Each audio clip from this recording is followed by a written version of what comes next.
আগামীকাল গর্ত থেকে বের হবে কিছু ভক্ত। এর আগে ব্রাজিল ও পর্তুগালকে সমর্থন করা ভক্তরা ধরবে নতুন রূপ। কাল তারা হাজির হবে সুইজারল্যান্ডের বেশে। এর আগে অবশ্য কেপ ভার্দে ও মিশর রূপে হাজির হয়েছিল তারা, এবার তাদের ঠিকানা সুইজারল্যান্ড। ব্রাজিল ও পর্তুগালের সেই ভক্তদের সুইজারল্যান্ড সমর্থন নিয়ে থাকছে প্রতিবেদনা। দেশ হিসেবে সুইজারল্যান্ড বেশ সুন্দর, অনেকের ভ্রমণের স্বপ্নের দেশ এটি। অনেকে আবার এই দেশকে পছন্দ করেন এর সৌন্দর্যের জন্য। সেই সুইজারল্যান্ড এবার তাদের পক্ষে পাবে একদল সমর্থক। তারা সুইজারল্যান্ডের সৌন্দর্যে মুগ্ধ হয়ে অবশ্য আসেনি, নানা দেশ ঘুরে ঘুরে তাদের আশ্রয় ইউরোপের এই দেশে। শুরুতে তারা ব্রাজিল ও পর্তুগালকে নিয়ে বেঁচেছিল, তবে গোপনে অবশ্য হাজিরা দিত অস্ট্রিয়া, আলজেরিয়া, জর্ডানে। কিন্তু সেটা সম্মুখে বলতো না তারা।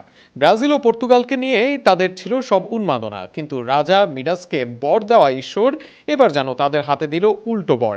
তারা যেদিকেই হাত বাড়াচ্ছে সেটাই যেন হয়ে যাচ্ছে ধ্বংস। আসরের শেষ 16তে বাদ হয়ে যায় ব্রাজিল। বিশ্বকাপের আশা নিয়ে এরপর রোনালদোকে সমর্থন জানায় সে ভক্তরা, কিন্তু রোনালদোর পর্তুগালও করে তাদের হতাশ। উপায়ন্তর না দেখে আর্জেন্টিনার বিদায়ের দিকে মুখিয়ে থাকে তারা, যে কারণে আগের দিন মিশরে ঘাঁটি গড়ে তারা। মিশরের বিপক্ষে হওয়া অন্যায়ে তারাই ছিল সবচেয়ে প্রতিবাদী কণ্ঠস্বর। অনেক মিশরের খেলোয়াড়রা থেমে গেলেও থামেনি তাদের মুখ, তবে সেই আবেগ শেষ হয়েছে দ্রুতই। এবার যে তাদের অবস্থান সুইজারল্যান্ডে, মুখে না বললেও আর্জেন্টিনার ম্যাচের দিন সকালে হাজির হবে ভক্তরা। এরপর আর্জেন্টিনার পরাজয়ের দিকে থাকবে চেয়ে, আর আর্জেন্টিনা জয় পেলে খুঁজবে অজুহাত। নিজের দেশ সুযোগ পেয়ে বাদ যাওয়ায় বিশ্বকাপে আর প্রাপ্তির জায়গা নেই তাদের। তাই আর্জেন্টিনাকে বিদায় করতে এবার তারা ঘুরছে অন্য দলের দ্বারে দ্বারে। অবশ্য নয়া ভক্তদের খুব বড় আকারে স্বাগত জানাতেও পারছে না সুইজারল্যান্ড সমর্থকেরা, কেননা এর আগে সমর্থন দিয়ে কাউকেই উপরে উঠতে পারেনি তারা। উল্টো যেন রেসের মাঝপথে সরে যেতে হয়েছে সবাইকে। নতুন করে এই সমর্থন এবার সুইসদের গলার কাটা না হলেই হবে।